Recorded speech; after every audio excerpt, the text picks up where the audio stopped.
चलिए बच्चों, please please please please please सारे लोग मेरी तरफ ध्यान से देखेंगे। Afternoon, good afternoon.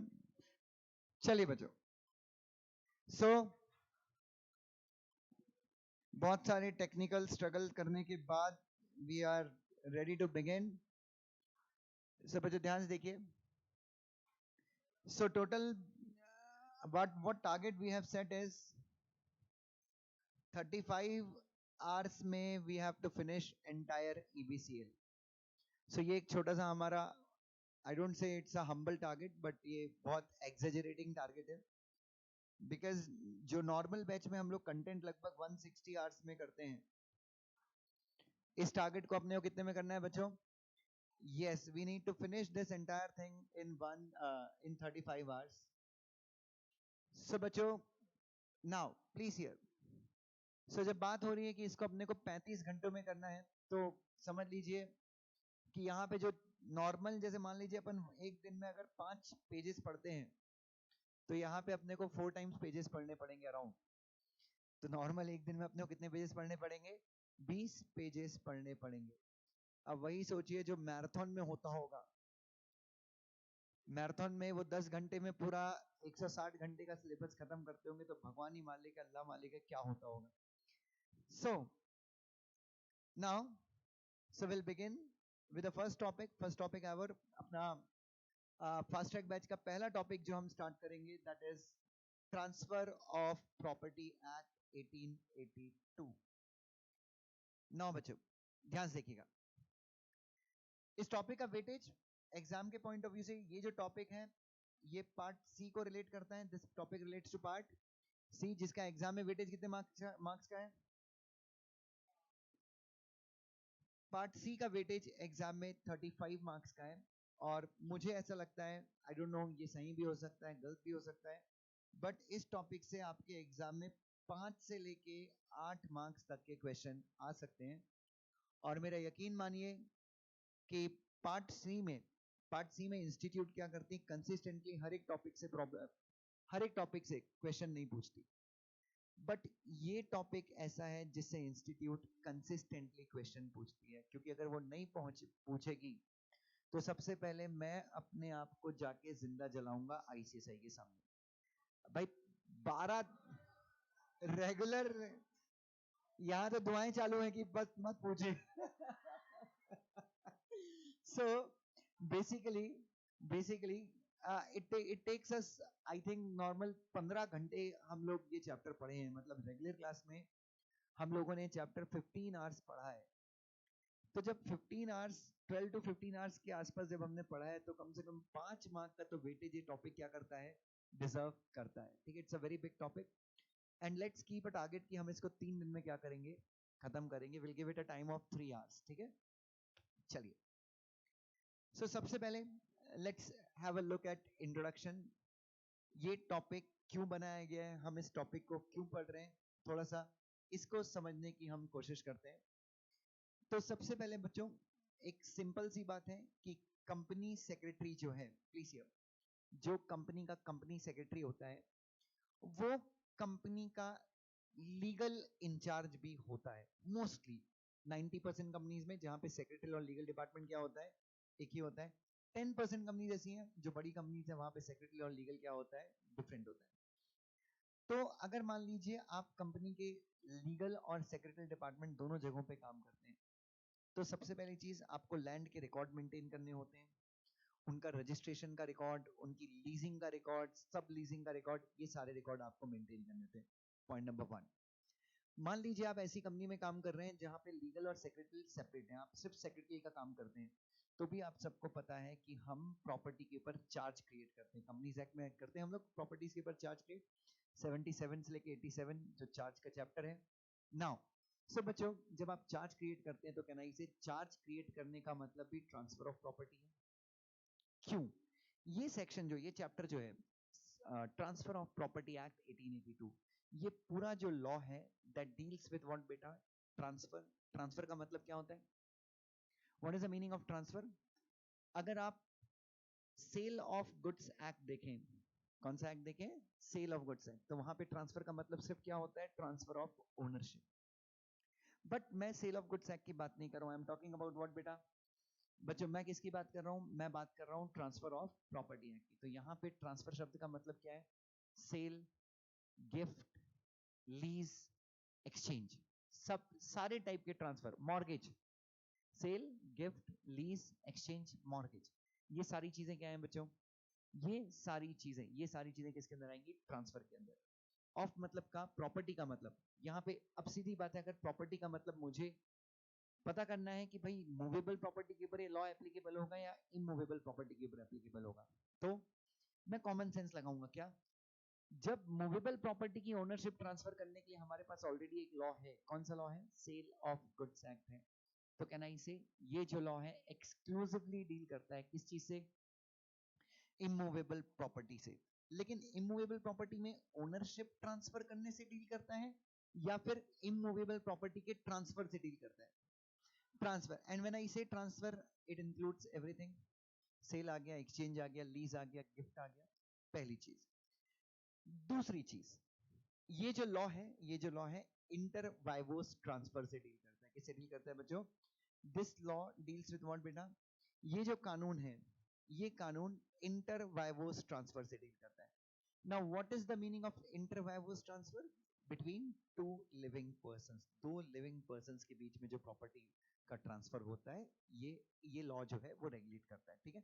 मतलब एक इंसान अगर मरने के टाइम पे अपनी प्रॉपर्टी ट्रांसफर करके जा रहा है कि मेरे मरने के बाद मेरी प्रॉपर्टी मेरे लीगल एयर्स को दे दो, सो वो ट्रांसफर इस एक्ट के अंदर रेगुलेट नहीं होगा। Is that clear? नाउ दूसरी चीज, इस लॉ के अंदर आप अपनी प्रेजेंट प्रॉपर्टी या फिर आप अपनी फ्यूचर प्रॉपर्टी क्या कर सकते हैं, ट्रांसफर कर सकते हैं। लेकिन हमेशा याद रखिए, gift of future property is void. हमेशा याद रखिए, gift of future property is void. ये हालांकि मैं आपको गिफ्ट के सेक्शन में भी पढ़ाऊंगा। Sorry. Now will have a look at some of the definitions, जो डेफिनेशन इस पर्टिकुलर लॉ में है उसके बारे में हम डिस्कस करेंगे। सबसे पहली डेफिनेशन है instrument. Now what is instrument बच्चों, इंस्ट्रूमेंट हम इसलिए जिक्र कर रहे हैं, इंस्ट्रूमेंट वर्ड को हम इसलिए पढ़ रहे हैं क्योंकि आज भी इमूवेबल प्रॉपर्टी का ट्रांसफर जो है वो इलेक्ट्रॉनिक इंस्ट्रूमेंट्स के जरिए नहीं होता, फिजिकल इंस्ट्रूमेंट के जरिए होता है। तो इंस्ट्रूमेंट का मतलब क्या होता है, एक पीस ऑफ पेपर या फिर आप बोल सकते हैं एक डॉक्यूमेंट, जिसके थ्रू आप क्या करते हैं बच्चों, राइट्स और ऑब्लिगेशन क्या करते हैं, सुनिएगा ध्यान से, राइट्स और ऑब्लिगेशन क्या करते हैं, क्रिएट करते हैं, असाइन करते हैं, ट्रांसफर करते हैं, लिमिट करते हैं, एक्सटिंग्विश करते हैं। एक पेपर पे मैंने लिख के दे दिया कि I am transferring my house, I am leasing my house to Gaurav. अगर मैंने एक पेपर पे लिख के दे दिया कि मैं अपना घर गौरव को क्या कर रहा हूं, मैं अपना घर गौरव को लीज कर रहा हूं, सो कैन आई से ये और इसके ऊपर मैंने अपना साइन कर दिया, क्या ये इंस्ट्रूमेंट बन गया? मेरे फेवर में एक ऑब्लिगेशन आ गया, मेरे फेवर में क्या आ गया, मेरा ऑब्लिगेशन आ गया, उसके फेवर में एक राइट आ गया। मेरे घर पे मेरा राइट कम हो गया, मेरे घर पे उसका राइट बढ़ गया। पोजीशन का राइट मेरा खत्म हो गया, उसका क्या हो गया, शुरू हो गया। ये क्या है? It's an instrument, it's an instrument. Next is attach to earth. अब बच्चों, अटैच टू अर्थ क्यों पढ़ रहे हैं हम? अटैच्ड टू अर्थ, इस शब्द की रेलिवेंस कब होती है? इस शब्द की रेलिवेंस तब होती है जब हमको पता करना होता है कि कौन सी प्रॉपर्टी मूवेबल प्रॉपर्टी है और कौन सी प्रॉपर्टी इमूवेबल प्रॉपर्टी है। सो बच्चों, अटैच्ड टू अर्थ का मतलब क्या होता है बच्चों? सबसे पहली चीज, कोई भी चीज जो रूटेड टू अर्थ है, कोई भी चीज जो क्या है बच्चों, rooted to earth. Rooted to earth मतलब जिस चीज की जड़ें कहां पे हैं, जमीन के अंदर है, उसको अपन क्या बोलते हैं, रूटेड टू अर्थ। और जब तक किसी पेड़ की जड़ें जमीन के अंदर हैं, कैन आई से इट्स एन इमूवेबल प्रॉपर्टी। जब तक किसी भी पेड़ पौधे घास की जड़ें कहां पे हैं, जमीन के अंदर है, इट इज व्हाट बेटा, इमूवेबल प्रॉपर्टी। Point number 1। दूसरा है एम्बेडेड इनटू अर्थ। एम्बेडेड इनटू अर्थ का मतलब क्या है बच्चों? किसी चीज को हमने अर्थ में क्या कर लिया है, परमानेंटली फास्टन कर दिया है, या परमानेंटली हमने क्या कर दिया है, उसको अर्थ से अटैच कर दिया है। कैसे बच्चों? रूटेड में नेचुरली चीजें अर्थ को अटैच थी, यहां पे हमने क्रिएट किया, हमने किसी पर्टिकुलर चीज को क्या किया है बच्चों, हमने जमीन के अंदर डाल दिया है, परमानेंटली डाल दिया है बच्चों। घर के कॉलम्स होती हैं, आपने जमीन में कुआं खोद दिया, आपने दीवारें बना दी घर पे, क्या है बच्चों ये? आपने एक घर बना दिया उसके ऊपर, जमीन के ऊपर, क्या है बच्चों ये? कैन आई से एम्बेडेड इनटू अर्थ, क्योंकि घर का कॉलम जो है वो नीचे होता है बच्चों, तो ये भी क्या है बच्चों? Attach to earth. तीसरा, कोई चीज जो परमानेंटली अर्थ में अटैच्ड है, जैसे कि एम्बेडेड इनटू अर्थ, या फिर कोई चीज परमानेंटली उस चीज में अटैच्ड है जो अर्थ में अटैच्ड है। कोई चीज परमानेंटली उस चीज में अटैच्ड है जो अर्थ में क्या है? परमानेंट। जैसे अर्थ में परमानेंटली अटैच्ड है बिल्डिंग, लेकिन आपने क्या किया? बिल्डिंग के ऊपर हमने ये खिड़कियों का ये फ्रेम लगा दिया, क्या नहीं से परमानेंटली फिक्स्ड है। दरवाजे लगा दिए, लिफ्ट लगा दी, छत के ऊपर एक टेलीफोन का क्या लगा दिया? टावर लगा दिया। हमने अनमूवेबल, नॉन मूवेबल फर्नीचर लगा दिया बच्चों। ये सारी चीजें क्या हो गई? हमने एक मशीन लगा दी, हमने एक चबूतरा बनाया और चबूतरे के ऊपर क्या लगा दी? एक मशीन लगा दी। उसको परमानेंटली हमने क्या कर दिया? नट बोल्ट के सारे उसको जमीन में क्या कर दिया? फिक्स कर दिया। गेहूं पीसने की मशीन आपने देखे हुए वो चबूतरे के थ्रू हम लगाते हैं, चिमनी क्रिएट कर दी आपने। क्या है बच्चों? ये सारी चीजें क्या है? ये अर्थ को परमानेंटली अटैच्ड है, या फिर ये चीजें उन चीजों को परमानेंटली अटैच्ड है जो अर्थ में परमानेंटली अटैच्ड है? जो अर्थ में परमानेंटली अटैच्ड है। बच्चों, एब्सोल्यूट इंटरेस्ट, नेक्स्ट जो डिस्कशन है वो किसका है बच्चों? Absolute interest. बच्चों, जस्ट फ्रेंड और गर्लफ्रेंड में डिफरेंस क्या है? जस्ट फ्रेंड बच्चों, अपना आयुष जो है, एक लड़की ने आयुष से बोला कि मैं तेरे साथ होती हूं तो मुझे बड़ा अच्छा लगता है, मुझे किसी अपने की कमी महसूस नहीं होती है, तू बहुत प्यारा है, तेरे गाने सुन के मैं मंत्र मुग्ध हो जाती हूँ। मार डालूंगा उस लड़की को मैं इधर। तू लाखों में एक है, तुझे अपना, तुझे देखती हूं तो ऐसा लगता है कि कोई अपना ही है। ये सुनो, बट तू मेरा बेस्ट फ्रेंड है। बट तू मेरा क्या है? Best friend. इसका मतलब उस लड़की को इसमें इंटरेस्ट तो है, बट वो इंटरेस्ट एब्सोल्यूट नहीं।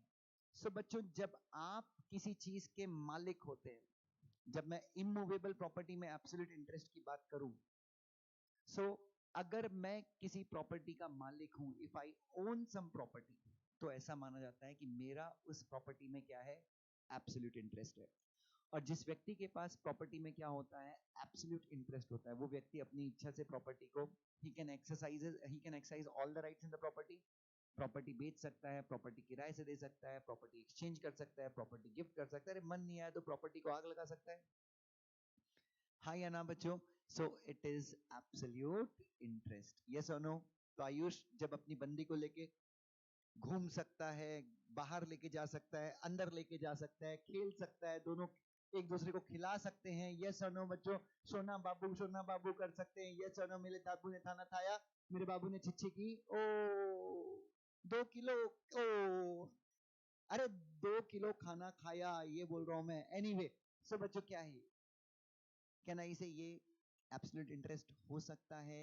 यस, बट तू सब कुछ है मेरा, बस बेस्ट फ्रेंड है। क्या है? तू मेरा बेस्ट फ्रेंड है। सो बच्चों यहाँ पे क्या है बच्चों? यहाँ पर एब्सोल्यूट इंटरेस्ट नहीं।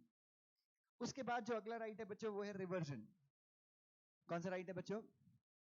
रिवर्जन। रिवर्जन पढ़ाने के पहले मैं आपको दो चीजें बताऊंगा बच्चों। Before starting with reversion I would like to tell you about two things. बच्चों, अगर मैं किसी प्रॉपर्टी का मालिक हूं, if I own some property, ध्यान सुनिएगा, तो मैं उस प्रॉपर्टी में दो तरह के इंटरेस्ट क्रिएट कर सकता हूं। एक है लिमिटेड इंटरेस्ट। एक कौन सा इंटरेस्ट है? अगर मैं किसी प्रॉपर्टी का मालिक हूं तो उस प्रॉपर्टी में मैं दो तरह के इंटरेस्ट क्रिएट कर सकता हूं। पहला है लिमिटेड इंटरेस्ट और दूसरा है एब्सोल्यूट इंटरेस्ट। जब मैं प्रॉपर्टी किराए पर दे देता हूं, जब मैं प्रॉपर्टी को किसी के पास गिरवी रख देता हूं, किसी प्रॉपर्टी को मैं किसी इंसान को देता हूं स्पेसिफिक पीरियड के लिए यूज करने के लिए, ये क्या है बच्चों? इसका मतलब मैंने उस इंसान को प्रॉपर्टी में क्या दिया? मैंने उस इंसान को प्रॉपर्टी में लिमिटेड इंटरेस्ट दिया, लेकिन मैंने किसी इंसान को बोल दिया रख ले, आज से प्रॉपर्टी का मालिक तू। मैंने उसको क्या दे दिया?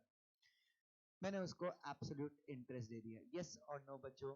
सो जो बंदी थी इसकी जो बंदी थी, जो जिसको ये अपना बेस्ट फ्रेंड मानती थी, उसने एक दिन इसको आके बताया, आयुष बेबी, अब मेरा जो बॉयफ्रेंड है ना, तो ये बोलता तुम्हारा बॉयफ्रेंड है, तुमने मुझे बताया नहीं, मैं साला बेस्ट फ्रेंड बन के आज तक कटवा रहा हूँ अपना।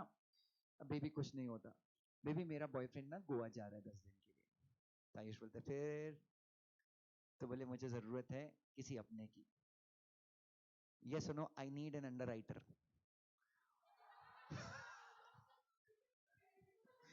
सो आयुष बोलता है बेबी आई एम देयर, मुझे तुम हमेशा अपना समझो, ये सुनो बच्चों। सो आयुष को उस बंदी ने कौन सा इंटरेस्ट आयुष के फेवर में क्रिएट किया? कैन आई से लिमिटेड इंटरेस्ट? यस और नो बच्चों? What is reversion? So reversion का मतलब क्या होता है? What exactly do you mean by reversion? Reversion का मतलब होता है वापस लेने का राइट, रिवर्स करने का राइट। सो बेसिकली अगर मैं किसी प्रॉपर्टी का मालिक हूं, मैंने आपको प्रॉपर्टी 11 महीने के लिए रेंट पे दी है। कितने महीने के लिए रेंट पे दी है? If I have leased you my property for a period of 11 months, now on the expiry of 11 months, can I say, being an absolute owner of the property, I have a right to reversion? Right of reversion मतलब क्या? अच्छा, right of reversion का मतलब ये होता है re entry मारने का राइट। तो क्या मैं अपनी प्रॉपर्टी में री एंट्री मार सकता हूं? लेकिन कब मार सकता हूं? जब आपने लिमिटेड इंटरेस्ट एक्सरसाइज कर लिया है। लिमिटेड इंटरेस्ट 11 महीने के था, तो 11 महीने का कार्यक्रम खत्म हो गया। मैंने आपसे लोन लिया था, मैंने अपनी प्रॉपर्टी आपके फेवर में क्या रखी थी? गिरवी रखी थी। 3 साल का लोन था, मैंने 3 साल में लोन रीपे कर दिया। कैन आई से मैं अपनी प्रॉपर्टी आपसे वापस ले सकता हूं? इसको क्या बोलते हैं? Right of reversion. ठीक है, अगला जो डिस्कशन है, next is right of reminder. Next क्या है बच्चों? राइट ऑफ रिमाइंडर का मतलब क्या है बच्चों? बचा हुआ लेने का अधिकार। क्या, कौन सा क्या लेने का अधिकार? बचा हुआ लेने का अधिकार। प्लीज, सो बेसिकली नाउ बच्चों, मैं दुष्यंत जैन हूं, मैंने अपनी प्रॉपर्टी ए को दी, कब तक के लिए? लाइफ टाइम के लिए। मैंने अपनी प्रॉपर्टी बी को दी, कब तक के लिए? मैंने अपनी प्रॉपर्टी सी को दी, कब तक के लिए दी? लाइफ टाइम के लिए। सो मैंने अपनी प्रॉपर्टी ए, बी और सी, इन 3 कैटेगरी के लोगों को दी, कब तक के लिए दी बच्चों? लाइफ टाइम के लिए मैंने ए, बी और सी को प्रॉपर्टी दी। ठीक है, ए, बी एंड सी, इन 3 लोगों को मैंने प्रॉपर्टी दी, कब तक के लिए? Life time. लाइफ टाइम का मतलब क्या होता है? जब तक ये लोग जिंदा है तब तक ये लोग प्रॉपर्टी के मजे ले सकते हैं। और इन सब के मरने के बाद मैंने प्रॉपर्टी किसको दे दी? डी को। लेकिन डी को मैंने कैसे दी? मैंने डी को प्रॉपर्टी दी एब्सोल्युटली। मैंने डी को प्रॉपर्टी कैसे दी बच्चों? एब्सोल्युटली दी। नाउ इस केस में ए, बी और सी, इन 3 लोगों को क्या मिला? कैन आई से they got a limited interest. और चौथा वाला जो डी है, उसको क्या मिला? उसको मिला एब्सोल्यूट इंटरेस्ट, राइट? लेकिन उसको, जिस व्यक्ति को एब्सोल्यूट इंटरेस्ट मिला, जिस व्यक्ति को क्या मिला? उसको कब मिला एब्सोल्यूट इंटरेस्ट? मतलब कब? कैन आई से, जब उस प्रॉपर्टी के ए और बीसी ने क्या किए? ए और बीसी ने जब उस प्रॉपर्टी के मजे ले लिए, तब डी को प्रॉपर्टी मिली है। लेकिन डी को भी इंतजार करने का पूरा आनंद मिला है। क्यों? क्योंकि डी को प्रॉपर्टी लिमिटेड पीरियड के लिए नहीं मिली है। कैसे मिली है बच्चों? डी को जो प्रॉपर्टी मिली है, डी को जो प्रॉपर्टी मिली है, वो कैसे मिली है बच्चों? डी को प्रॉपर्टी एब्सोल्युटली मिली है। Is everyone with me? So बच्चों, से फॉर एग्जांपल, तो बच्चों, तो रिमाइंडर क्या? तो इस केस में जो डी का राइट है, जो किसका राइट है? डी का राइट है, वो क्या है बच्चों? डी का जो राइट है इस केस में, डी का राइट कब है बच्चों? बच्चों ध्यान से सुनना, डी का जो राइट है that is present right of future position. D का जो राइट है वो कौन सा राइट है बच्चों? मतलब डी को मैंने राइट आज दे दिया। डी को राइट कब दे दिया मैंने? डी को मैंने राइट आज दिया है, परंतु डी इस राइट को एक्सरसाइज कब करेगा? आज या फ्यूचर में? फ्यूचर में। एंड कैन आई से फ्यूचर में कंडीशन के साथ करेगा या अनकंडीशनल करेगा? अनकंडीशनल। क्योंकि जो डेथ है बच्चों, कंडीशन का मतलब वो होता है जो जिसका होना अनिश्चित हो। बट ए, बी और सी, इन 3 लोगों की डेथ निश्चित है बच्चों। So it's not uncertain, death is an event which is bound to happen. So it's like कि जो आयुषी थी, पहले उसको किसी बच्चे को डेट करने का मन कर रहा था, एक ऐसा बच्चा जिसको लाइफ में कुछ नहीं आता। यस और नो बच्चों? एक ऐसा बच्चा जिसको अच्छे और बुरे की पहचान नहीं है, भोला भाला मासूम सा बच्चा है। यस और नो? जो हमेशा क्वेश्चन पूछता है मैं ऐसा क्यों हूं। यस और नो? तो वो बच्ची ने 6 महीने डेट किया, किसको? झोपड़ी वाले को डेट किया। कितने महीने? 6 महीने उसने डेट किया झोपड़ी वाले को। उसके बाद उसको लाइफ में एक थोड़ा स्टेबल आदमी चाहिए था, थोड़ा सीरियस आदमी चाहिए था, तो वो नील के पास चली गई। यस और नो? और नील के पास जाके वो एकदम बोर हो गई, क्योंकि नील फ्यूचर की बातें करता था कि फ्यूचर में हमारे 3 बच्चे होंगे और तीनों का नाम हम एबीसी रखेंगे, तीनों के नाम पे मैं एसआईपी आज ही शुरू कर रहा हूँ। यस और नो? और तीनों बहुत अच्छे होंगे, तुम ऐसे मेकअप किया करो, ऐसे कजरे डाले करो, उसके बाद हमारा एक छोटा सा घर होगा। यस और नो? तो वो लड़की 6 महीने में पक गई। यस और नो बच्चों? उसके बाद उसको लगा कि लाइफ में थोड़ा सा क्या किया जाए, एडवेंचर किया जाए, तो वो गौरव के पास आ गई। यस और नो बच्चों? 6-8 महीने वो कहाँ रही बच्चों? गौरव के साथ रही, तो काफी गौरव ने उसको खुश रखा। यस और नो बच्चों? उसके बाद उसको एक बुद्धू लड़का चाहिए था। कौन चाहिए था? बुद्धू लड़का। तो वो नीलांग के पास चली गई।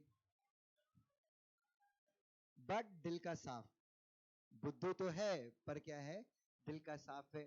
फिर उसको समझ में आया उस लड़की को डेट करके कि नहीं यार, नीलांग सब में बेस्ट था। यस और नो? फिर उसको एक सखी की जरूरत महसूस हुई, तो वो नील के पास चली गई। यस और नो बच्चों? और नील ने उसके साथ पूरा, नील के साथ रह के उसको फील हुआ कि भाई लाइफ मतलब, ये बिल्कुल उसके वो बात कही, पता है क्या, हमारे बाजू वाली आंटी ने फ्रिज खरीद लिया। मेरे को समझ भी नहीं आया आंटी के पास पैसा कहाँ से आया, अंकल तो कुछ करते नहीं है। और बिल, उनके बाजू वाली आंटी का बिल कितना है पता तेरे को? 1500 रुपए। उनके घर में 4-4 एसी चलता है। और ये सब करने के बाद बच्चों, ये सब करने के बाद फाइनली उसने आयुष से क्या कर ली? शादी कर ली। यस और नो? अनीश से, आई एम सॉरी। ये सब करने के बाद finally she got married to Anish. So बच्चों, इन जितने भी लोग थे क्या नहीं, ये सबके फेवर में क्या था? राइट ऑफ रिमाइंडर था। यस और नो? सॉरी सॉरी, इन सबके फेवर में लिमिटेड इंटरेस्ट था। बट इश्क और प्यार का मजा लीजिए, थोड़े इंतजार का मजा लीजिए बच्चों। क्या नहीं से अनीश को क्या मिला? यस और नो बच्चों? लेकिन एब्सोल्यूट इंटरेस्ट कब मिला बच्चों? सारे लोगों ने लिमिटेड इंटरेस्ट एक्सरसाइज किया, उसके बाद इसको एब्सोल्यूट इंटरेस्ट मिला। बट क्या नहीं से कंप्लीट मिला, थोड़ा सा इंतजार करना पड़ा। यस और नो बच्चों? तो राइट ऑफ रिमाइंडर का मतलब क्या है बच्चों? जिसको लास्ट में राइट मिल रहा है उसको अपन क्या बोलते हैं? Right of reminder. अब इधर देखो, वेस्टेड इंटरेस्ट और वेस्टेड इन पोजीशन। ध्यान देखो, जितने भी लोगों के फेवर में क्या था, जितने लोगों के भी फेवर में क्या था? लिमिटेड इंटरेस्ट था, उसको हम बोलते हैं वेस्टेड इन पोजीशन। मतलब उनको पोजीशन मिला और उनको present right of present position मिला। उनको क्या मिला बच्चों? उनको मिला present right of present position. और जिसको क्या मिला बच्चों? ओए, जिसको क्या मिला? एब्सोल्यूट इंटरेस्ट मिला। जिसको क्या मिला? एब्सोल्यूट इंटरेस्ट मिला। उसको क्या मिला बच्चों? उसको एक्चुअली मिला वेस्टेड इंटरेस्ट। वेस्टेड इंटरेस्ट का मतलब present right of future position, ये ध्यान में रखिएगा। Next is contingent interest. अगला जो डिस्कशन है क्या है बच्चों? बच्चों, कॉन्टिंजेंट इंटरेस्ट का मतलब क्या है? मैं आपको बताता हूं। कॉन्टिंजेंट इंटरेस्ट का मतलब सपने देखना। कॉन्टिंजेंट इंटरेस्ट का मतलब क्या है? सपने देखना।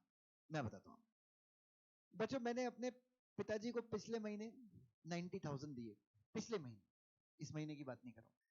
और मेरे पिताजी ने कहा था कि बेटा ये पैसे मैं तेरे को वापस करूंगा। मेरे पापा वापस करने की जरूरत नहीं है। पापा ने बोला नहीं बेटा करूंगा। कैसी बात करता है तू, मेरा बेटा है, इतनी मेहनत से कमाता है, और मैं थोड़ा ना गरीब हूँ, मेरे पास तो बहुत पैसे है। मैं ठीक है। तो फिर मैंने पापा को जब पैसे दिए तो मैंने पापा को बोला पापा देखो ये मैं आपको पैसे दे रहा हूँ, बट ये पैसे मैंने फोन के लिए बचा के रखे थे, S22 अल्ट्रा के लिए। तो बोले टेंशन ही मत लेना। तो मुझे ध्यान से को क्या नहीं से मेरे पास रिसोर्सेज तो हैं पैसे फोन खरीदने के, लेकिन वो पैसे कहाँ अटके हुए? वो पापा के पास अटके हुए।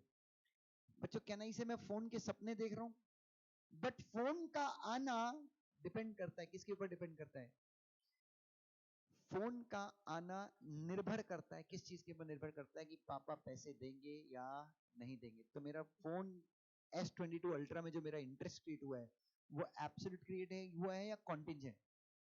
कॉन्टिंजेंट का मतलब कंप्लीट होगा ही या शर्तों के साथ है, कि भाई अगर पापा का पैसा आ गया then might be a possibility कि मैं जाके खरीद लूं।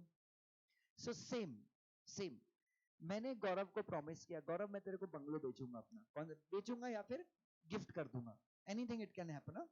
सो मैंने गौरव को क्या कहा कि Gaurav I will sell you my bungalow, लेकिन उस बंगलो, और वो बंगलो मैं तेरे को 100 रुपए में बेचूंगा या 1000 रुपए में बेचूंगा या मार्केट प्राइस में बेचूंगा। एक्चुअली मैं बेच नहीं रहा था, लेकिन मैंने क्या किया, मैंने बोला कि मैं बेचूंगा, या फिर लेट से बेचने के ऊपर भी हो सकता है, बट अपन गिफ्ट रखते हैं तो गिफ्ट में शायद कंसेप्ट ज्यादा अच्छे समझेगा, बट ये सेम एग्जांपल सेल के लिए भी हो सकता है। तो मैंने गौरव को कहा कि गौरव मैं अपना बंगलो आपको गिफ्ट करूं, मैं अपना बंगलो क्या करूंगा, आपको गिफ्ट करूंगा। तो Gaurav is extremely happy, extremely delighted कि दुष्यंत सर का सी फेसिंग बंगलो गोवा में पेंडोलिम में मेरे को मिल जाएगा ना। लेकिन मैंने बोला सुन सुन सुन, मेरी बात अभी खत्म नहीं हुई है गौरव। ये बंगलो अगर तुझे चाहिए, if you want this bungalow, you have to get married to my sister. तुमको मेरी बहन से क्या करनी है, शादी करनी है, और बहन की शादी उसके 3 भाइयों के कंसेंट से करनी है, 3 चमगादड़ भाई हैं उसके। ये सुनो, अरे sorry sorry sorry sorry sorry मैं खुद ही एक भाई सो तेरे को क्या करनी है, तेरे को मेरी बहन से तेरे को मेरी बहन से क्या करनी है, शादी करनी है। यस, मैं एक भाई हूँ, मेरा नाम है अमन, प्लस उसके 3 चमगादड़ भाई और हैं। मैंने तो कंसेंट दे दिया है, बट ये 3 भाइयों की कंसेंट से तेरे को क्या करनी है, मेरी बहन से क्या करनी है, तेरे को शादी करनी है, और तुझे बनना है 1 नंबर का जीजा। इधर तो बच्चों ध्यान से देखिए, तो क्या होगा बच्चों, इधर इधर इधर। सो ये बंगलो मैं इसको दे रहा हूँ, लेकिन शर्त क्या है, तेरे को 3 बहनों, तेरे को 3 भाइयों को क्या लेना है, कंसेंट लेकर शादी करना है। ये सुनो, तो बच्चों मुझे एक चीज बताइए, गिफ्ट कर रहा हूं, तो जब तक ये शादी नहीं करता, जब तक 7 फेरे कंप्लीट नहीं हो जाते, तब तक गौरव का इंटरेस्ट उस पर्टिकुलर प्रॉपर्टी में क्या रहेगा, option A limited, option B absolute, option C nota, option D contingent interest. Limited भी नहीं है, एब्सोल्यूट भी नहीं है, क्या नहीं से कॉन्टिजेंट। कॉन्टिजेंट मतलब एक संभावना है, क्या है बच्चों, एक संभावना है। क्या संभावना है, देयर इज अ प्रोबेबिलिटी कि 3 भाई अगर कंसेंट दे दें तो क्या कर सकता है, इसको बंगलो गिफ्ट मिल जाएगा। यस और नो। और और जिस दिन 7 फेरे कंप्लीट होते हैं, जिस दिन 7 फेरे क्या होते हैं, कंप्लीट होते हैं, मैं उसी दिन अगर क्या कर दूं, जिस दिन 7 फेरे कंप्लीट हो गए, क्या नहीं से ये प्रॉपर्टी का क्या बन जाएगा, मालिक बन जाएगा ना, जैसे ही 7 फेरे कंप्लीट हुए। यस और नो। लेकिन कंसेंट किसका लेना है, 3 भाइयों का। अब प्रॉब्लम ये है, 3 में से 2 भाइयों ने तो कंसेंट दे दिया, 3 में से 2 भाइयों ने कंसेंट, और जैसे ही गौरव तीसरे भाई के पास गया, मुझे आपकी बहन माहिष्मति से शादी करनी है। ये सुनो, जैसे ही तीसरे भाई ने सुना, वो बोलता है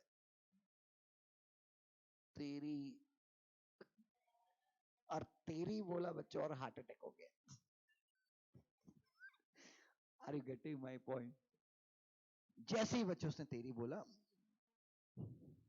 हार्ट अटैक आ गया बच्चों। अब बच्चों शादी शादी, 2 भाई, 2 कितने बच गए जिंदा, दोनों का तो कंसेंट इसने लिया, तीसरे भाई की मौत में इसका कोई योगदान नहीं है, तो इसने 2 भाइयों का कंसेंट लेके शादी कर ली। क्या बंगला मिलेगा या नहीं मिलेगा, बंगला मिलेगा। Exactly. So what is contingent interest, क्यों मिलेगा बंगला, क्योंकि पूरी कंडीशन को फुलफिल करना इसके कंट्रोल में नहीं था। सो दिस इज इट। तो कॉन्टिजेंट इंटरेस्ट, अच्छा, एंड कैन आई से कॉन्टिजेंट इंटरेस्ट आगे जाके कन्वर्ट होता है किसमें, एब्सोल्यूट इंटरेस्ट में, अगर कंडीशन आपने क्या कर दी, फुलफिल कर दी। पहला पॉइंट। दूसरा पॉइंट, अब इसमें मैं 1-2 प्रोबेबिलिटीज लूंगा। कंडीशन फुलफिल करने के पहले ट्रांसफरर जो मैं था, मेरी डेथ हो जाती है, तो याद रखना ट्रांसफर वॉइड हो जाएगा। ट्रांसफर क्या हो जाएगा, क्योंकि जैसे मेरी डेथ होगी, प्रॉपर्टी मेरे लीगल एयर को मिल जाएगी। Is that clear. दूसरा, कंडीशन फुलफिल करने के पहले अगर गौरव की डेथ होती है तो भी ट्रांसफर क्या हो जाएगा, वॉइड हो जाएगा।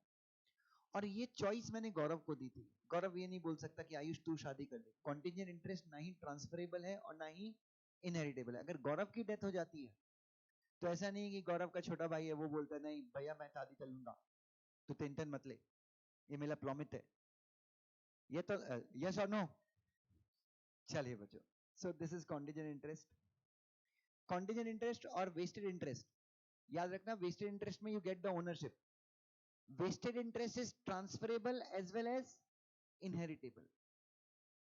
Wasted interest is transferable as well as inheritable. कहने का मतलब क्या है, अपन ने वो ऊपर पढ़ा था रिमाइंडर वाला। सो प्रॉपर्टी ए के पास रहेगी, बी के पास रहेगी, सी के पास रहेगी, और फिर परमानेंटली किसको मिल जाएगी, डी को।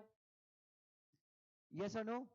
प्रॉपर्टी डी के पास आने के पहले ही अगर डी की डेथ हो जाती तो प्रॉपर्टी डी के लीगल रिप्रेजेंटेटिव को मिल जाएगी, क्योंकि वो वेस्टेड इंटरेस्ट था। कॉन्टेजेंट इंटरेस्ट ना ही ट्रांसफरेबल है और ना ही इनहेरिटेबल है, ये ध्यान में रखिएगा। वेस्टेड इंटरेस्ट में there is no condition, there is no condition for receiving the property, और जो कंडीशन है वो भी कहना ही से that is bound to happen, वो होगी ही। बट कॉन्टिजेंट इंटरेस्ट में देयर इज अ कंडीशन जिसके सेटिस्फेक्शन होने पे आपको प्रॉपर्टी मिलती है। Is everyone with me? So ये भी आपको ध्यान में रखना है। Now what is movable property? बच्चों सिंपल सी चीज है, एक प्रॉपर्टी जिस जो आसानी से क्या हो सकती है, एक जगह से दूसरी जगह जो प्रॉपर्टी आसानी से क्या हो सकती है, शिफ्ट हो सकती है, उस प्रॉपर्टी को मैं क्या बोलता हूं, movable property. Sale of goods act में गुड्स का मतलब बताया है। गुड्स का मतलब क्या है, एवरी मूवेबल प्रॉपर्टी। गुड्स का मतलब क्या होता है बच्चों, every movable property including ships, stocks, और बच्चों ग्रोइंग क्रॉप्स, स्टैंडिंग टिम्बर, क्या था, growing crops, standing timber and trees. ये क्या है, as long as they are attached to earth, as long as they are attached to earth, you will consider them as what, immovable property. What are standing timbers? खड़े हुए bamboo नहीं बे। Standing timber का मतलब क्या है, अरे वो जब घर बनता है तो उसको सपोर्ट देने के लिए वो अपन लगाते नहीं है, स्टील के स्ट्रक्चर लगाते हैं या फिर लकड़ियां लगाते हैं।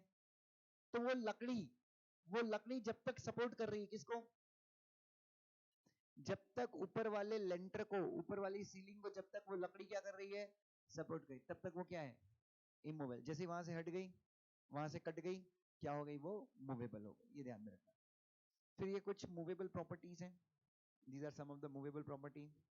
उसके बाद क्या है, ओए, immovable property. So immovable property क्या है बच्चों, हाँ जी, इमूवेबल प्रॉपर्टी सिंपल सी चीज है बच्चों। इमूवेबल प्रॉपर्टी का मतलब ऐसी प्रॉपर्टी जो अर्थ से क्या है, अटैच्ड है, उनको अपन क्या मानेंगे, इमूवेबल, इमूवेबल मानेंगे। Then standing timber, growing crops और ट्रीज, ये क्या है बच्चों, if they are not, like as long as they are attached to earth, ये क्या है बच्चों, immovable है। and if they are agreed to be severed before their sale, if they are, सुनिएगा ध्यान से, if they are agreed to be severed before their sale, मतलब आप उनको बेचने के पहले आपने क्लियर बोल दिया कि मैं उनको बेचने के पहले उनको क्या करूंगा, जमीन से कट कर दूंगा, तो वो क्या बन जाते हैं, movable property. Otherwise they are immovable property, ये ध्यान में रखना। नाउ सुर्की कुरदेपा वर्सेस गुंडा कूल, क्या कहा गया था इस केस में, movability may be defined as capacity of a thing suffering alteration. Example, piece of land in all circumstances is what beta, suffering alteration। मेरे ख्याल से suffering एक जगह से दूसरी जगह क्या आप उसको शिफ्ट कर सकते हो, उसकी क्वालिटी को नुकसान पहुंचाए बिना। अगर एक प्रॉपर्टी एक जगह से दूसरी जगह शिफ्ट हो सकती है उसकी क्वालिटी को नुकसान पहुंचाए बिना, व्हाट डज दैट बिकम, क्या बन जाएगी वो बच्चों, कैनाई से वो मूवेबल बन जाएगी। जैसे इस ग्लास को मैं यहां रखता हूं और यहां रखता हूं, यहां रखता हूं, तो कोई फर्क पड़ता है, बट एक पेड़ को काट के मैं दूसरी जगह गाड़ देता हूं, क्या उसकी क्वालिटी पे फर्क पड़ जाता है, यस। हाँ, तुम पेड़ कट करके उसकी लकड़ियां बना लो, वुड प्लैंक्स बना लो, क्या बना लो बच्चों, वुड प्लैंक्स बना लो, देयर इज नो प्रॉब्लम। ये एसी जितना अच्छे से, ये फिक्स्ड एसी है ना, जितना इसकी अगर आपने जगह चेंज कर दी तो क्या इतना इफेक्टिव कूलिंग होगा, नहीं होता। एसी अगर आप उसका जगह चेंज कर दे तो उसका कूलिंग पे अफेक्ट पड़ता है। उसके बाद आपने देखा होगा कई बिल्डिंग्स में परमानेंटली सेंट्रलाइज्ड एसी लगाए जाते हैं। देयर इज सेंट्रलाइज्ड एसी ना, वो वेंट्स रहते हैं, so that is immovable property. वो क्या प्रॉपर्टी मानूंगा मैं? इमूवेबल। कुछ इमूवेबल प्रॉपर्टीज हैं इधर देखो। अच्छा, अरे मतलब आई डोंट नो आपकी किस्मत है या नहीं, मेरे एग्जाम में क्या हुआ था जब मैं सीएस कर रहा था, तो 20-25 प्रॉपर्टीज की लिस्ट थी यार, और उसमें से 20 प्रॉपर्टी लिस्ट थी और उसमें बोला 10 इमूवेबल प्रॉपर्टीज को अलग कर दो। हाँ, ऐसा क्वेश्चन आया था। Yes, not first standard but exam में, मेरे एग्जाम में वैसा क्वेश्चन था। और मेरे पढ़ाई का लेवल देखो, मुझे वो भी नहीं आता था। तो मैंने क्या किया, 20 की 20 चीजें एक साइड ही लिख दी। 20 की 20 चीजें मैंने कहां पे लिख दी? एक साइड लिख दी। तो कम से कम मेरे को आधे नंबर तो मिले होंगे। आधे नंबर, अबे क्योंकि 20 इधर गई तो उसमें 10 तो गई ना, तो मुझे आता नहीं था तो मैंने वही कर दिया। लेकिन एग्जाम के बाद मुझे जेआई जेल में, उस समय जेआई जेल नहीं होता था, उस समय जीसीएल होता था, जनरल एंड कमर्शियल लॉ, उसमें मुझे 64 या 65 मिले थे। तो शायद एग्जामिनर ने मेरे दिमाग की सराहना करते हुए मुझे मार्क्स दिए होंगे शायद। हाँ जी। तो एक, अच्छा, इसमें एक लॉजिक याद रखना, वैसा क्वेश्चन आपको नहीं आएगा बट एक लॉजिक याद रखना। Immovable property plus immovable property से जुड़े हुए सारे राइट्स। सुनिएगा ध्यान से, क्या लिखा है मैंने? What have I written is immovable property plus immovable property से रिलेटेड व्हाट बेटा? सारे राइट्स। क्या है? Immovable property. जैसे कि मछली तालाब, तालाब क्या है? Immovable property. तालाब में नाव चलाने का राइट, इमूवेबल प्रॉपर्टी, लाइसेंस लगता है फेरीज का। तालाब में मछली पकड़ने का राइट, नीलांग, मछली पकड़ने का राइट, बहुत मछलियां पकड़ने की कोशिश करता है तू, मैं देख रहा हूं। हाँ, तालाब से मछलियां पकड़ने का राइट, इमूवेबल प्रॉपर्टी। यस और नो? रास्ते पे चलने का अधिकार, रास्ते पे चलने का अधिकार, अरे रास्ते पे चलने का अधिकार कोई तुमसे छीन सकता है क्या? देवश्री, तू आज से पुणे की रोड यूज नहीं करेगी। यस और नो? किसको क्या बोलना चाहिए? सर आप बताइए कौन से पागल खाने में आपका एडमिशन करवाऊं? सर फ्री है, फ्री, और मैं आपको कैशबैक भी दूंगी। क्या दूंगी मैं? कैशबैक भी दूंगी। नाउ सब सब बच्चों, कैन आई से रास्ता, रेंट कलेक्ट करने का राइट, अगर आपने अपनी जमीन को किराए पे दिया था तो उस जमीन का किराया वसूलने का right, right of redemption, right, the equity of redemption का मतलब राइट ऑफ रिडम्पशन। कहने का मतलब है आपने अपनी इमूवेबल प्रॉपर्टी गिरवी रखी थी, 10 साल के लिए गिरवी रखी थी और 10 साल का पीरियड खत्म हो गया है, आपने लोन क्या कर दिया है? रीपे कर दिया है, तो प्रॉपर्टी को लेने का right, it's an immovable property. ये राइट आपके अलावा और कोई एक्सरसाइज नहीं कर सकता। फेरी, मछली पकड़ने का राइट, फैक्ट्री, ये सब क्या है बच्चों? अरे ये सारी चीजें क्या है? ये सारी चीजें इमूवेबल प्रॉपर्टीज है। Now rules relating to transfer of property. Number 1, who can transfer the property? Who can transfer the property? बच्चों कहना इसे जो बंदा भी क्या कर सकता है? कॉन्ट्रैक्ट में एंटर कर सकता है, वो बंदा क्या कर सकता है? प्रॉपर्टी ट्रांसफर कर सकता है।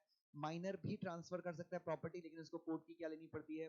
परमिशन। कोर्ट एक सर्टिफाइड गार्डियन अपॉइंट करता है एंड देन वो गार्डियन जो है माइनर के बिहाफ पे प्रॉपर्टी ट्रांसफर कर सकता है।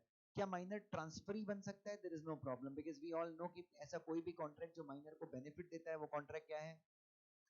ऐसा कोई भी कॉन्ट्रैक्ट जो माइनर को बेनिफिट देता है that contract is valid. Yes. उसके बाद, उसके बाद बच्चों, generally minor can not transfer the property.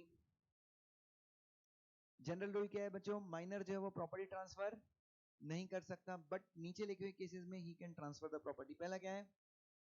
जब वो किसके कंसेंट से किसके कंसेंट से प्रॉपर्टी ट्रांसफर कर रहा है? True owner. ट्रू ओनर मतलब he is acting as a principal और he is acting as an agent. So minor can transfer the property as an agent. क्यों? क्योंकि आप सबको पता है an act of an agent is an act of the principal. तो अगर इस ट्रांसफर से कोई लाइबिलिटीज अगर क्रिएट होंगी तो वो माइनर के ऊपर नहीं आएंगी, किसके ऊपर आएंगी? प्रिंसिपल के ऊपर आएंगी। और दूसरा, ऐसे केसेस जहां पे क्या एप्लीकेबल होता है? Doctrine of feeding the grant by estoppel, जो वादा किया है वो निभाना पड़ेगा। ठीक है, ये हम आगे देखेंगे। यहाँ पे ये रूल माइनर के ऊपर भी एप्लीकेबल होता है। Next, subject matter of transfer. अगर मैं आपको कंपनीज एक्ट पढ़ा रहा होता तो हमारे डिस्कशन का सब्जेक्ट मैटर क्या हो रहा होता? कंपनी। क्योंकि मैं आपको ट्रांसफर ऑफ प्रॉपर्टी एक्ट पढ़ा रहा हूं, तो जो सब्जेक्ट मैटर, तो मैं अगर आपको ट्रांसफर ऑफ प्रॉपर्टी एक्ट के अंदर कुछ ट्रांसफर करता हूं कॉन्ट्रैक्ट करके, तो उस कॉन्ट्रैक्ट का विषय वस्तु क्या होगा? Immovable property.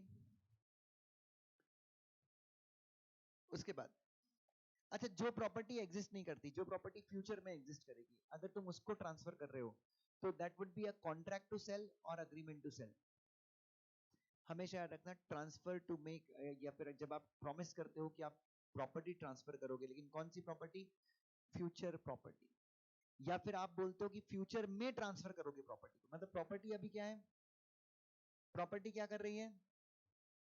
एग्जिस्ट कर रही है, बट आप क्या प्रॉमिस कर रहे हो कि आप इसकी ओनरशिप अभी ट्रांसफर कर रहे हो, फ्यूचर में करोगे? तो ये क्या है? कॉन्ट्रैक्ट टू सेल है, अग्रीमेंट टू सेल है?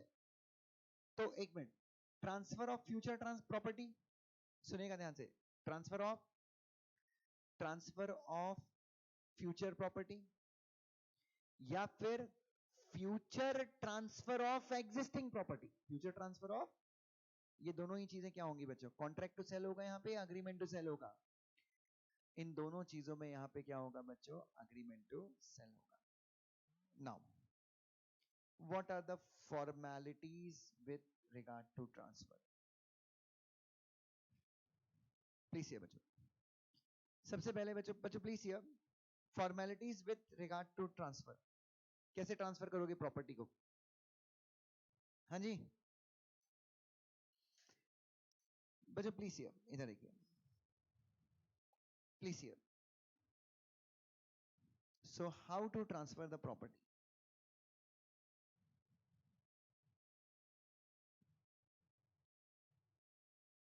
Please listen to me. सारे लोग मेरी तरफ ध्यान से देखेंगे। अगर मुझे इमूवेबल प्रॉपर्टी को ट्रांसफर करना है तो व्हाट आर द फॉर्मेलिटीज? क्या नहीं से सबसे पहले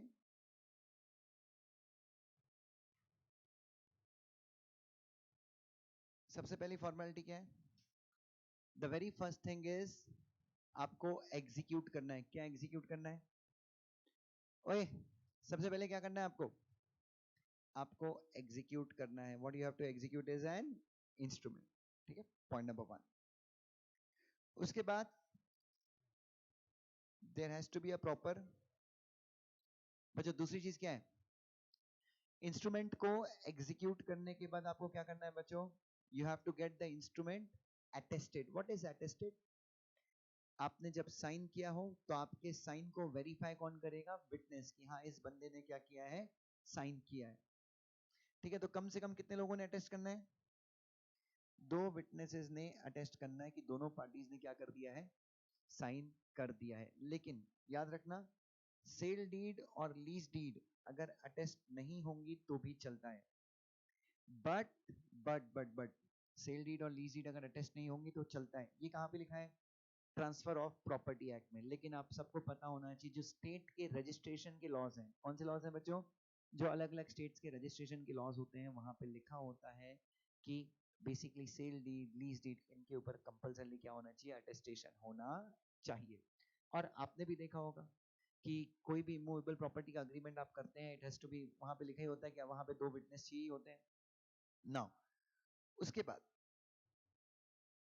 नाउ अटेस्टेशन के बाद आपने साइन करवा दिया। अब बच्चों एक और चीज याद रखना, आप एक नोटिस देते हैं। क्या करते हैं आप? आप एक नोटिस देते हैं। अब नोटिस 2 चीजें हो सकती हैं, एक एक्चुअल नोटिस भी हो सकता है और एक कंस्ट्रक्टिव नोटिस भी हो सकता है। प्लीज हियर, फॉर एग्जांपल मेरी प्रॉपर्टी, एक मिनट, आप मेरे से प्रॉपर्टी खरीद रहे हो, आप मेरे से क्या कर रहे हो? आप मेरे से प्रॉपर्टी खरीद रहे हो, तो आप जानना तो चाहोगे ना कि प्रॉपर्टी को मैंने कहीं पे गिरवी वगैरह तो नहीं रखा हुआ है? You would like to know ना? तो मैंने ही आपको बता दिया कि बॉस 5 जगहों पे मैंने इस प्रॉपर्टी को गिरवी रखा हुआ है। तो क्या नहीं से मैंने आपको नोटिस ऑफ एनकम्बरेंस एक्चुअली में दे दिया, मैंने ही बता दिया आपको। और फिर मैं आपसे बोलूंगा आप डिसाइड करो कि आगे बढ़ना है या दूसरा। मैं आपको कंस्ट्रक्टिव नोटिस भी दे सकता हूं। क्या दे सकता हूं? कंस्ट्रक्टिव नोटिस मतलब क्या प्रॉपर्टी के ऊपर एनकम्बरेंस है, मैं आपको इसका कौन सा नोटिस दे सकता हूं? कंस्ट्रक्टिव। कंस्ट्रक्टिव मतलब एक्चुअल या फिर अज्यूम्ड? सो मैंने आपको क्या बोल दिया, आप एक बार एचडीएफसी बैंक में पता कर लो। क्या पता कर लो?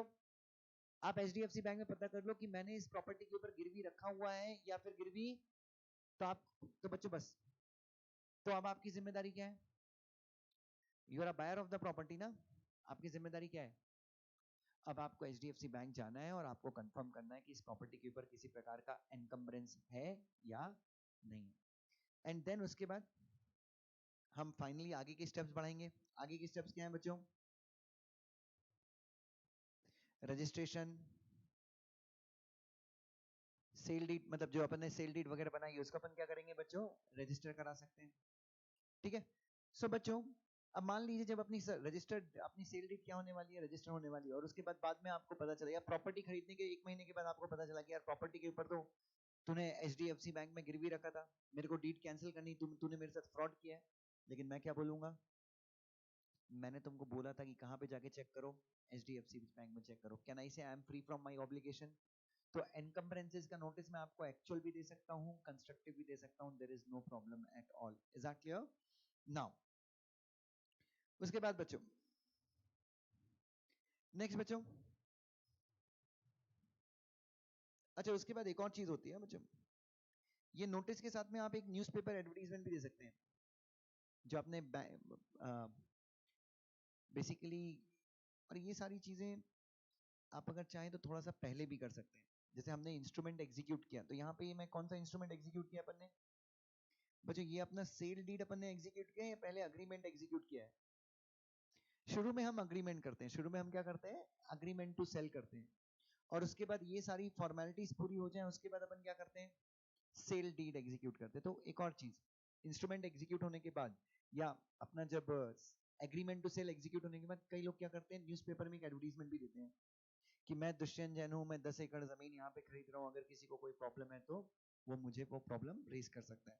सो सबसे पहले instrument, attestation, notice,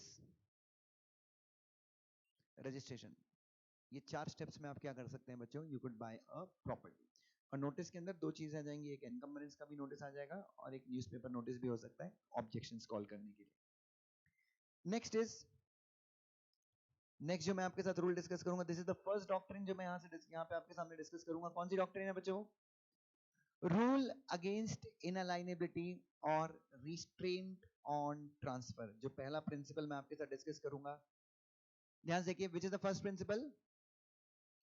rule against inalienability और रिस्ट्रेंट ऑन ट्रांसफर। ध्यान से देखिए बच्चों, इंपॉर्टेंट है, एग्जाम में आ सकती है बच्चों ये प्रिंसिपल।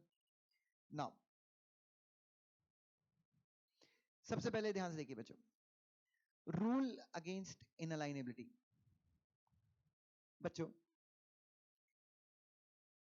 जनरल रूल ये होता है कि अगर आप किसी प्रॉपर्टी के मालिक हैं, अगर आप किसी प्रॉपर्टी के मालिक हैं, आप अपनी प्रॉपर्टी फ्रीली सेल कर सकते हैं। आप अपनी प्रॉपर्टी क्या कर सकते हैं? फ्रीली सेल कर सकते हैं, हाँ या ना? और जो बंदा आपकी प्रॉपर्टी बाय कर रहा है वो फ्रीली बाय भी कर सकता है, राइट? अब जो मैं आपको रूल पढ़ा रहा हूं ये क्या है बच्चों? रूल अगेंस्ट नॉन ट्रांसफरेबिलिटी या फिर इनअलाइनेबिलिटी। मतलब ये रूल जो है वो किसके खिलाफ है बच्चों? ये रूल जो है ये किसके खिलाफ है बच्चों? कैन आई से ये रूल जो है नॉन ट्रांसफरेबिलिटी के खिलाफ है। This rule is against what बेटा? मतलब what this rule wants, property should be transferred और their transfer should be restricted. ये रूल चाहता है कि property should be freely transferred, ठीक है? Please hear, so this rule wants, ये रूल चाहता है कि property should be freely transferred and there shall B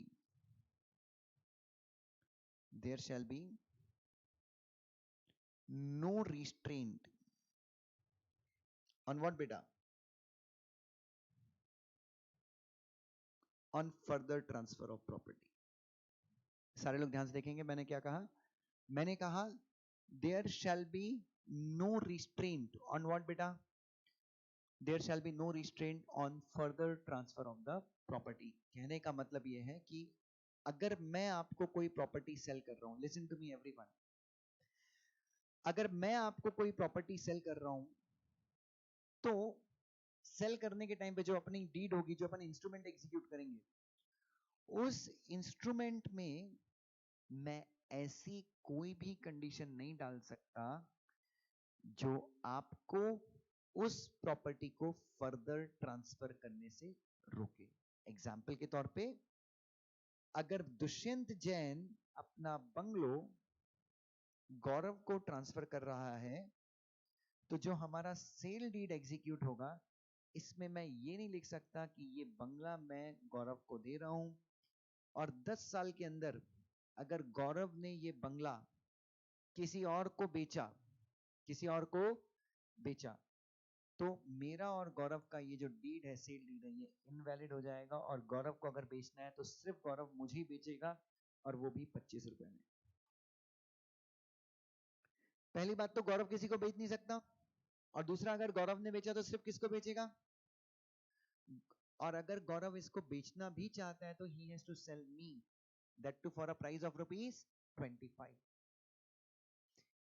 क्या है बच्चों? Can I say I am restricting the further transfer of property? इस केस में बच्चों मैं फर्दर ट्रांसफर ऑफ प्रॉपर्टी को क्या कर रहा हूं? रिस्ट्रिक्ट कर रहा हूं। तो ये ट्रांसफर क्या है? वैलिड और इनवैलिड? नहीं, ट्रांसफर इज वैलिड। मतलब मैंने गौरव को प्रॉपर्टी बेची, ये ट्रांसफर क्या है? बट ये जो कंडीशन थी, जो क्लॉज था हमारी डीड में, जो क्या कर रहा था, जो क्लॉज गौरव को प्रॉपर्टी को फर्दर ट्रांसफर करने से रिस्ट्रिक्ट कर रहा था, that clause will be void ab initio, that clause will be invalid. Is that clear? So restraint का मतलब क्या हो गया बच्चों? कि आप किसी को प्रॉपर्टी को फर्दर ट्रांसफर करने से रिस्ट्रिक्ट नहीं कर सकते। Now there are two kinds of restraints. एक होता है एब्सोल्यूट रिस्ट्रेंट और एक होता है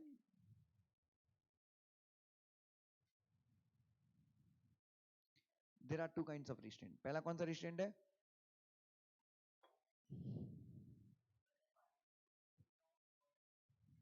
फिर भी जो वॉइड है वो वॉइड है।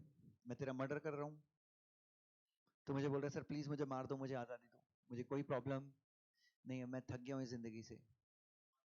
मैं गाना सुनाता हूँ, सब लोग मेरे को गालियां देते हैं, सर कोई 1 रुपए, कोई चवन्नी अठन्नी मेरे मुंह पे मार के जाता है और बोलता है गाना बंद कर, नहीं चलेगा।